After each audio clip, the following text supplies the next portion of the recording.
Hello.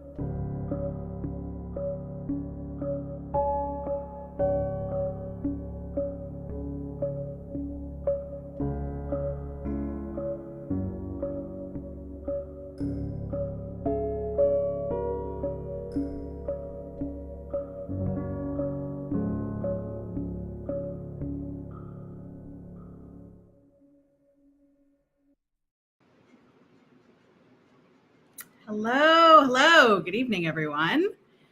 Welcome. I'm so glad you're here to talk about imposter syndrome tonight. I thought it might be funny if I no-showed to this, but then I thought like maybe it wouldn't be that funny and people would get worried. So here I am. I'm really hopeful that the comments work tonight. Last night, I'll tell you the whole story, but last night was a really interesting situation where I lost all confidence because the comments weren't working. So tonight I have my iPad open next to me. If I'm looking down, that's why. And I am just going to keep an eye on the comments in the chat here on Restream, which hopefully will work. I'm also going to keep an eye on the comments in LinkedIn. I can't do LinkedIn and Facebook at the same time. So if you're on Facebook, I might not see your comments if they aren't coming through. Yes, a comment from Dale. Welcome, Dale. Thank you so much for being here. And look at that. Now I get the comments back. I get to show you on screen. So glad to have you here. We've got LinkedIn user. I'm not sure who that is, but welcome. If you're listed as LinkedIn user, just means you haven't given permission to Restream to use your name. And I'm not exactly sure how you do that, but if you are a LinkedIn user, if that's how you come up on my screen, just go ahead and let me know who you are so I can say hello to you. And Paul is saying the comments are appearing over here. Yeah. So last night the comments were appearing on LinkedIn, but they weren't on Restream, which is where I'm streaming from. And you can't, it's like hard for me to keep two screens open at once while I'm live. So I couldn't see that there were people in here. Paul, you're a LinkedIn user. Thanks for telling me. We're all LinkedIn users here. And we've got a hi from Julie. Thanks so much for coming. Great to see you.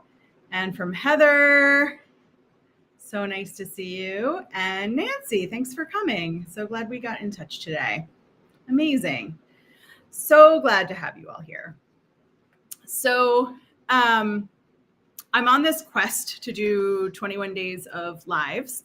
And it's been going really well. I've been having such a good time, and until last night.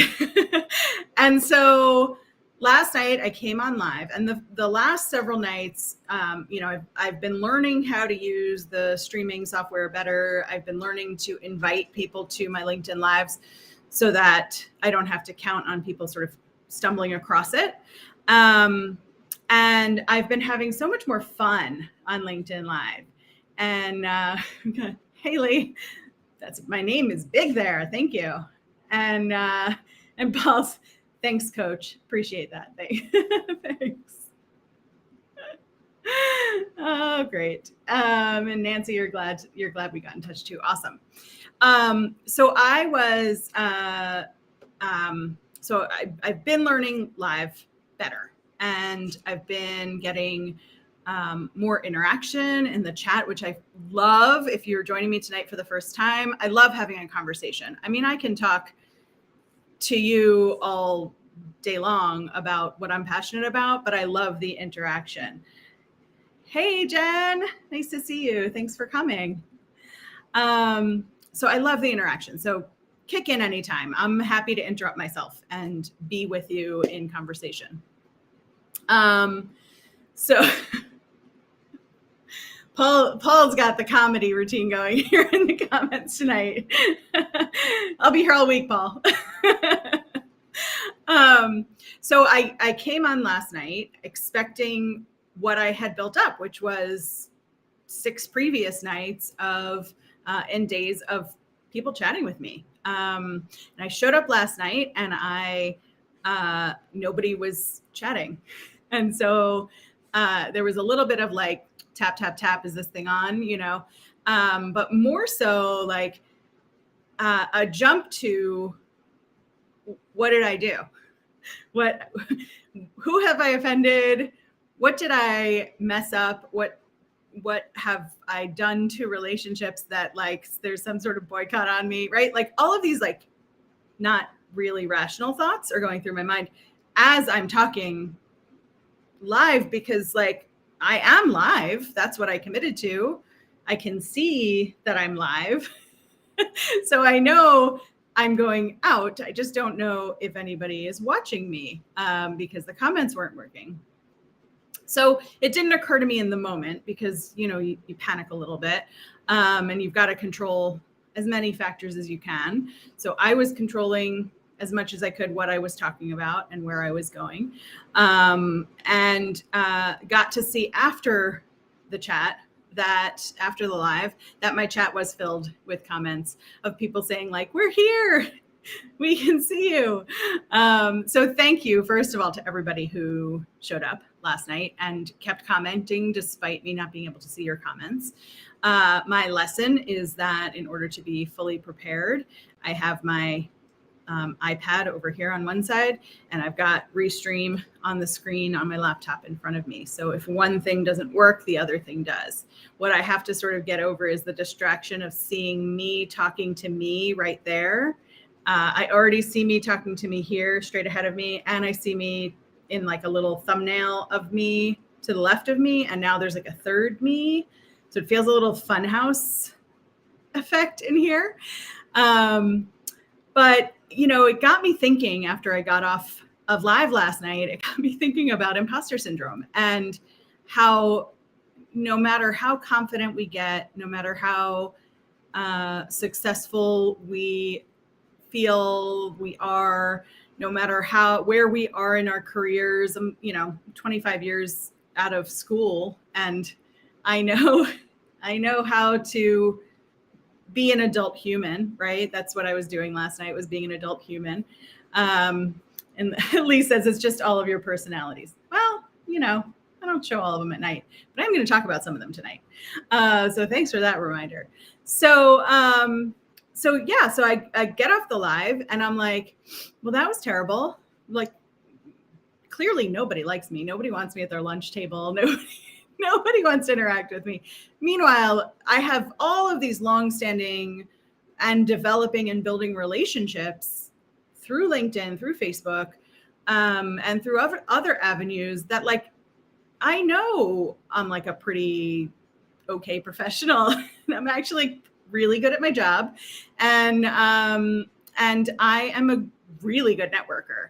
So when I went to the comments, I just had this like wave of relief, right? And I had gotten off of the live and I kept it together. I didn't quite say all the things I wanted to say. I wanted to be a little bit more explanatory about how to say no, not just that you should say no.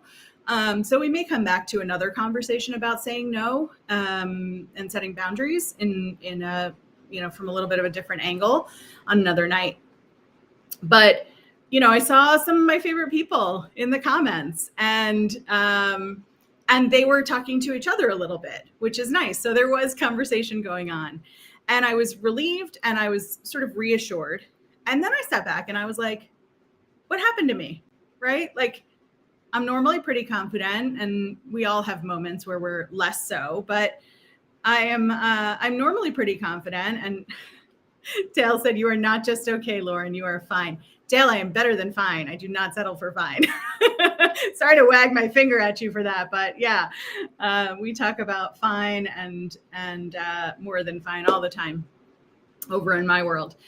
And so I thought about, you know, what happens to us, right? When we're moving along, we're going along, we're confident about one thing or another thing or 10 things, and then something sort of like flicks us in the ear, right? And is like, you're not okay. There's something wrong with you. You can't do it. You're not good enough. You're not big enough. You're not senior enough. You're not as smart as the other people in the room. You're not as likable. You're not as whatever, right? And so I see this all the time with clients, with people in my community, with friends, with family. I see it all around, that there's a tendency to really be like self-deprecating with ourselves. And sometimes we do it out loud and we say something negative about ourselves. And then we laugh a little, in sort of that like, oh, I'm kidding, not kidding, but kidding kind of way, right? But we believe some things about ourselves. And typically when I start working with people, there is a pretty firmly held belief system of limitations. And in all of that is some form of imposter syndrome. And I always think everybody knows what imposter syndrome is, but not everybody does. So I'm just going to real quick tell you what imposter syndrome is. Imposter syndrome is this phenomenon where we get to a place, we're doing a thing, and we just feel like we got there by accident. We feel like we're imposters. We feel like we are playing the role of somebody who does things, but we don't do those things. And it happens to everyone. It happens to CEOs. It happens to athletes. It happens to performers. It happens to people like me, people like you. It happens to all of us. And Paul says, I'm faking that I know what it is. What is. Yeah. A lot of us are faking it a lot of the time, right? Have you ever been in a meeting and you're talking about something and everybody's really looking at you, like really, they're hearing something for the first time, and you kind of can't believe that they're listening to you, and you're kind of can't believe the stuff that's coming out of your mouth, and you think like, what if I just disappeared right now? What if I just disappeared into the floor? I don't want to be here doing this. I can't believe they're trusting what I'm saying. That's imposter syndrome. It also comes up a lot when we're thinking about career progression, because we think we've hit a place by accident because we're nice, or because we're funny, or because we're willing to pitch in, that we're trusted with some things that other people aren't necessarily. But we kind of have in the back of our heads that it's an accident. And like, if there were somebody better in the office, they'd put that person in, but you're the best they've got. And so we downplay what we do every single time, almost without fail. Every single time I look at a resume, the person who has given me the resume is talking about themselves 2 levels below where they are. So if somebody has a resume that says that they coordinated this project, blah, blah, blah, blah, blah. And I say, well, what did you do on the project? And they'll say, well, I led the project design. And then I was in charge of selecting one member of each cross-functional team. And I ran the meetings and, and so on. And I'm like, why are you using the word coordinate? That sounds like you're assisting the person who's the project manager. And that's just one example. And so a lot of the work that I do is helping people really understand what they do for a living and taking credit for it. We got all kinds of comedians today. I like to fake my imposter syndrome. Ooh, like a double imposter agent. I think that means you actually are an imposter, right? If you're being an imposter about imposter syndrome, isn't that like a double negative that takes you to like full, I don't know, is that sociopath? Is that imposter? I'm not sure. We'll have to explore that, Lee. So a lot of the work that we have to do in order to hold ourselves up is deal with imposter syndrome.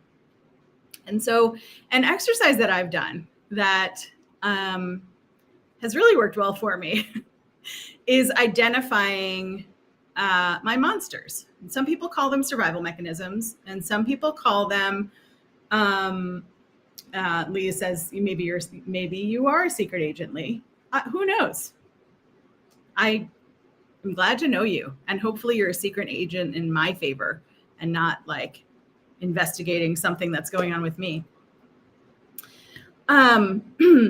Anyway, back to my monsters. So so some people call them survival mechanisms. Some people call them saboteurs. Some people call it the inner critic. Whatever it is, it's the voice in our head that tells us we are an imposter, that tells us we're not good enough, we're not smart enough, people are out to get us, we have to be perfect. And if we're not perfect, that, well, there's like nothing between perfect and not perfect. It's just perfect or you messed it all up. And some of our imposters or our monsters will say, you can have some things, but there will be consequences to everything. Some of our monsters say, nobody wants me at the table. They're letting me be at the table. They're doing me a favor, but nobody actually wants me here. Some of our monsters say, I'm too much, right? This happens a lot with women. Sorry, women. I mean, I'm in the same boat that sometimes we can say the same thing in the same tone as a man. And it comes across as some kind of way, as too much. And we hear that once, and then for the rest of our lives, we think we're too much. Great. Continuing the story in the comments. Lee and Paul, you guys should hang out. I think you'll really like each other. Lee has no fingerprints and his VIN number is rubbed out. Sounds like a secret agent to me. Could be.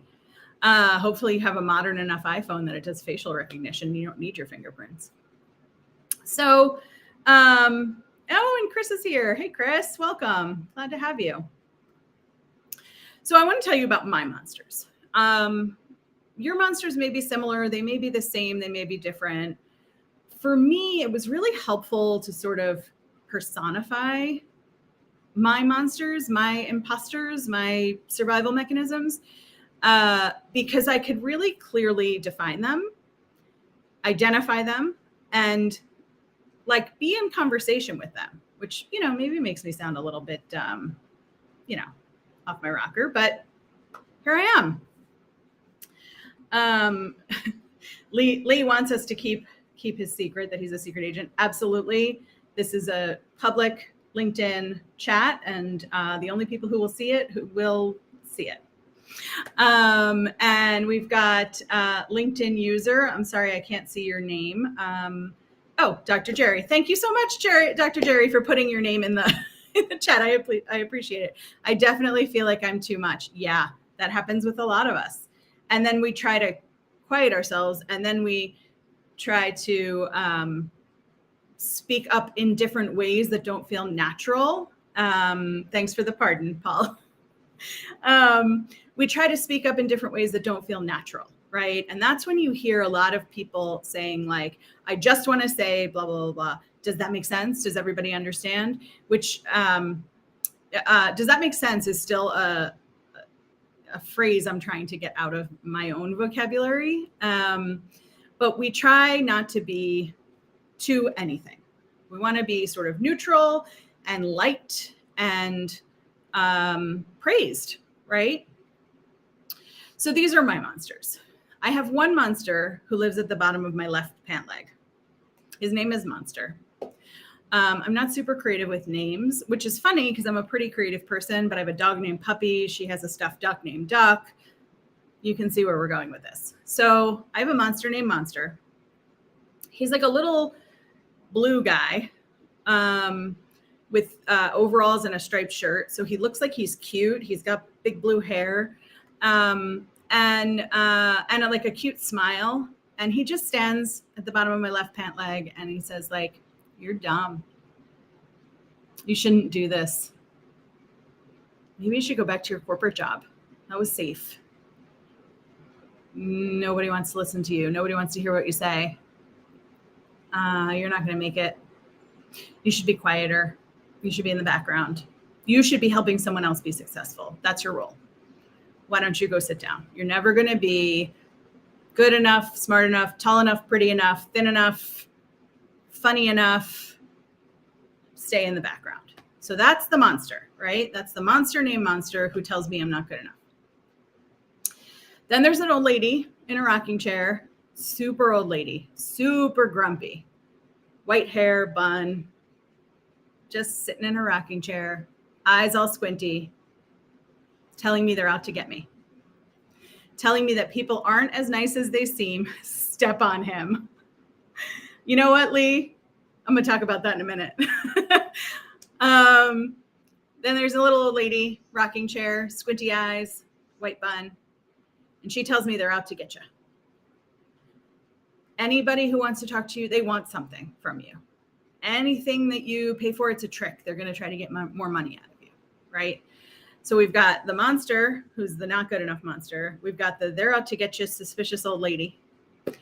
And then we have the perfectionist, whose hair is perfectly done, whose skin is absolutely clear, who says all of the right things and does all of the right things and always has her work done and always has everything exactly in order. And when you mess up, when I mess up, the perfectionist is just a little perfect shake of her head. I knew you weren't going to get that right. Yeah, that's too bad. Yeah. And Paul says, does that make sense? Do you know what I mean? These phrases don't do it for me anymore. I agree. I'm working them out of my vocabulary. And then there's just, yes, don't get me started. There's also sorry, right? So I went back and looked at my video from yesterday. And as I was getting flustered and imposter syndrome was setting in, I noticed myself saying sorry a bunch of times, which isn't me and has not usually been me. And last night it just crept on in. And so I have these monsters, and for a long time I fought these monsters. Megan says, oof, if I had a nickel for every I retire today. Yeah, I hear that. I hear the I just a lot. And it's also how people, and Paul says, me too. Yeah. And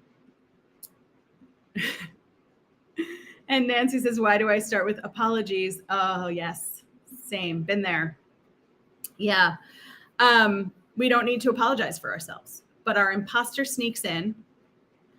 And when we're saying something or doing something confidently, our imposter sneaks in and says, I don't think that was right. Ask your audience. Ask your audience. Does that make sense? Ask your audience. Right? Is that right? Does everybody get that? Right? And depending on your tone and depending on what you've been talking about, it actually can come across as condescending. Jennifer Belmont Jennings wrote a post this morning about the word just and mentioned that, using this kind of phrasing actually can sound condescending when we are actually doing it because we're nervous and our imposters are sneaking in. Sorry to bother you, but yes, we could write whole stories using all of these phrases. Absolutely. Just seems like I'm asking for permission or forgiveness. Yeah, permission, forgiveness, or only a tiny little bother, right? And sometimes you're just presenting to the board of directors or you're just the CEO of an organization. So this is not level bound. This isn't something that you outgrow simply because you're a manager or director. You have to really consciously work on giving yourself credit. And so what I've done with my monsters is thank them for their time. Now that I can sort of see them as their own beings without losing sight of myself and my own sanity, I can see them as their own little beings and I can see what they're doing and why. And I can see that my perfectionist wants me to be perfect. My perfectionist just wants me to get everything right because that is my comfort. That is my comfort level. If I can get everything right, right? But we can't get everything right every time. Nancy says, I would not have thought that was condescending. Yeah, that's interesting. I didn't think of it either, but then I imagined hearing somebody who I thought was condescending saying it. And it really can sound condescending. Yeah. Dale says, we all have those alter egos who never go away, regardless of our level of significant accomplishment. However, my monsters don't have blue hair, just the one. The one monster has blue hair. The second monster has white hair. And the perfectionist is just like me looking exactly right. Lauren's Monsters, Inc. Yes, we could write a whole movie about me. Exactly. And Beata, thank you so much for being here. So great to see you. So what I've learned to do, and this was not fast, and I didn't do it by myself. I did it with a lot of support from my own coach. I work on this with some of my clients, depending on how deeply we get into their survival mechanisms and how big of an interruption they are. But I've learned to thank them for their time. You should get voodoo dolls of your monsters. Here's the thing, Lee. I am a fully integrated person, and I understand that these all are me. So I'd only be hurting myself. That much I know. So I've embraced my monsters. And now I know what they each do. I know why they're there. And they're all there to protect me. They're all there to make sure that I'm okay and to try to keep me in my comfort zone. And I could stay in my comfort zone. If I stayed in my comfort zone for the rest of my life, I'd probably make $30,000 a year and live with my parents. I just, not that living with my parents at age 45 feels comfortable for either them or me. But if I stayed in my comfort zone, I would never tell people I'm taking clients. And hey, I'm taking clients. I would never tell people I want to speak at their events. I would never accept podcast interviews. I would never do all of the stuff I'm building for my business because I would keep myself small and comfortable and in this little, compartmentalized life. And so now when I feel something coming up, yes, Paul, that's exactly what I'm talking about next. Yeah. Do you speak with your monsters? Do they listen and learn as you grow? They don't, but I do. So I do talk to my monsters. And when I hear the little old lady say, they're out to get you, you should be suspicious of this person. My highest self knows that most people aren't out to get me. My highest self knows that most of the people that I meet are like good, nice people who I want to be in relationship with in some way, shape, or form. And I'm good at recognizing the ones who don't. And I think that's because I have that cynical old lady inside my head who recognizes sometimes that people don't have all the best intentions. You get a sales pitch, I'm sure you all do in your LinkedIn and in DMs, and then you say no, and you get something really insulting back, or the initial pitch is insulting. Oh, it seems like you're having a hard time getting clients. You must be so sad. I can help you, right? That sort of negging kind of advertising. I need that old lady to tell me like, this is not on the up and up. You don't want that. And so I get to decide though, whether I'm going to listen to the old lady or whether I'm going to make a different decision.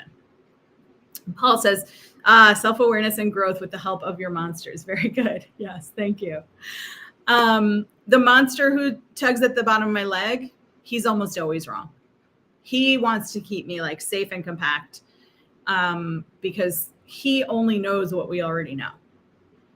And so very often I will thank him for his time and his opinions and send him on his way. And maybe just give him a little kick because he's already at the bottom of my pant leg, sort of knock him out. The perfectionist is still pretty loud. She's the one I'm working on the most. I love when things go perfectly, and things go perfectly practically never, because that's not how life is. Last night was perfectly imperfect. And while in the moment I couldn't really enjoy and embrace it, afterwards, I got something out of it. I saw that my community was there saying, we're here, and commenting on LinkedIn. I saw that I could talk about imposter syndrome in a really interesting way by talking about last night's live. And I saw that I could show up for my community again. And I saw Paul is saying he has to leave. Thanks so much for coming, Paul. I appreciate it. And so every time I make a decision, and I'm conscious about the decision that I'm making, and I'm making a choice, am I going to listen to one of my monsters, or am I going to listen to my best self? Am I going to listen to my future self who wants these things, who wants this growth?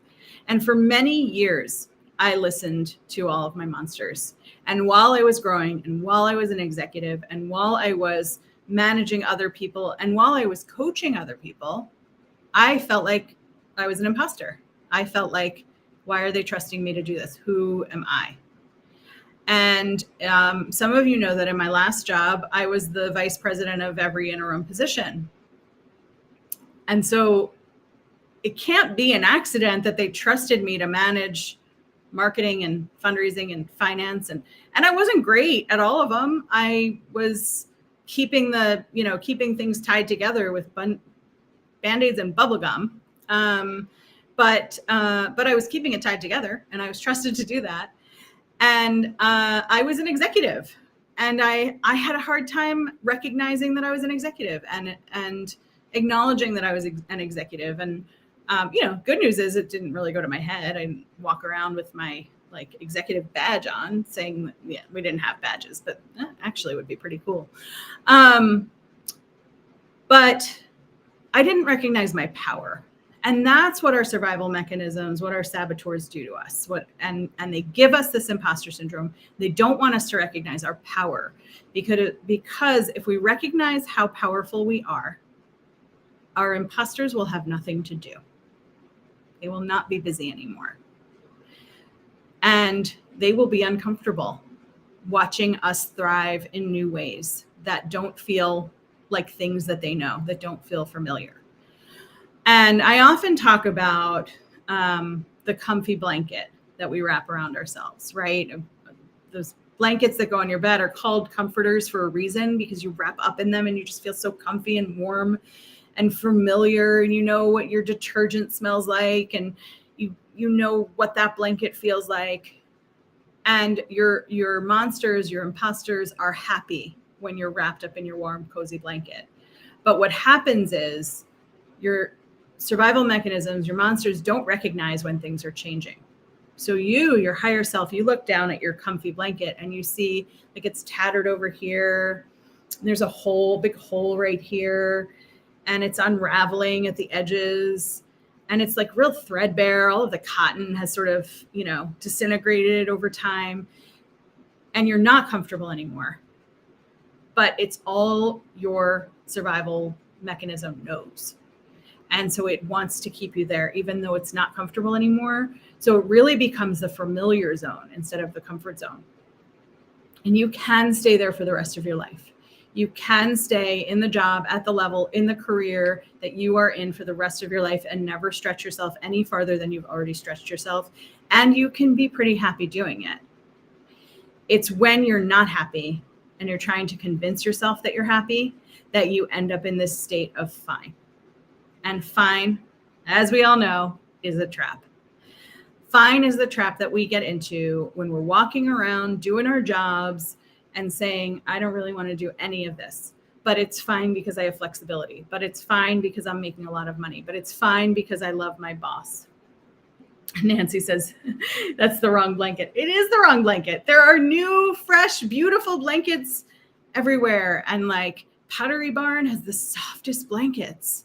They're so nice. And you just maybe have to make a little bit more money to get a Pottery Barn blanket. So if that's your motivation to get a bigger, better job, to ask your boss for a raise, to take on more responsibility so you can get the promotion internally, follow your dream, whatever it is, your motivation doesn't have to be high level. It doesn't have to be, I want to be the president of a blah, blah, blah kind of company. It can be, I want more money. I want more time. I want more energy. I don't want to leave work feeling like crap every day, right? And one of the days of my lives, I'm going to be talking about how fine shows up really specifically, and some things you might recognize in yourself that are fine. In fact, now that I'm saying it, I'll do it tomorrow. But we aren't here to settle for fine. We aren't here to let our imposter syndrome run our lives. And the clients that I work with are happier. A lot of them are wealthier. They're more confident. They're more willing to talk about ownership of their jobs and of their careers. They're more willing to be a little bit flexible with how they talk about their careers. I'm not talking about lying. We don't do any lying. But I work with a lot of people who have a part of their job that is the full job that they want. I would say that's like a quarter of my clients have experience doing side work or extra work, or they're a generalist in marketing or HR or something else, and they really want to specifically focus on employee relations or social media or newsletters or whatever the thing is that they love the most. It's about highlighting that so that when you go to shift careers, when you go to shift industries, you're really focusing on who you want to be and who you already are and taking credit for that. And our imposter syndrome tells us to be a little quieter, sit back a little bit farther, put our head down a little bit more. And I say, that's not going to get you anywhere. What's going to get you somewhere? And whatever that somewhere is, it could be a new job, it could be a new career, it could just be setting boundaries and changing the way that you work inside your current job. I have one client who stayed where she was, who I finished with recently, who stayed where she was because she knew how to speak up in meetings differently. She knew how to tell her boss, this doesn't work for me. She knew how to tell her coworker who was taking advantage of her, I can't pick up your work when you're done for the day. And so she decided to stay because she realized when she was speaking up for herself, it wasn't a bad company, right? And I've had the experience myself where I've left a company to go somewhere else because I wanted the fresh start. And I brought me with me, right? It wasn't the company, it was me. And there were reasons to leave that company that weren't just about me. But wherever you go, there you are, right? And so if you're living with imposter syndrome and you are ready to not live with imposter syndrome, you don't have to be ready to know what to do. You don't have to be ready to take any kind of big leap. Mark says, another more than fine LinkedIn Live, Lauren, a learning experience on several levels. Thank you so much, Mark. I'm so glad you're here. So if you are hearing you in me, in my story tonight, if you're hearing you don't have to have identified your monsters or your survival mechanisms or your saboteurs or your inner critic, whatever you call it, that voice in your head. You just have to know you don't want this way anymore. You just have to know that you want something to be different. I can help you figure out the whole of what you don't want anymore. I can help you look at future you and what that person looks like without all of these boundaries and barriers and rules that we give ourselves that we can't go beyond a certain level or a certain way of being.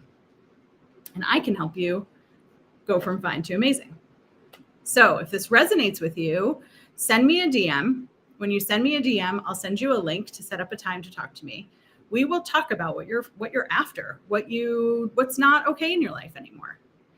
And when we talk about that, if it makes sense, we'll talk about coaching. We'll talk about a partnership.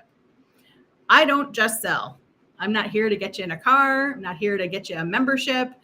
I am here to help the people who resonate with me and who I resonate with really find a different way to live and to stop going in this cycle of just doing the same thing day after day and wishing it could be different.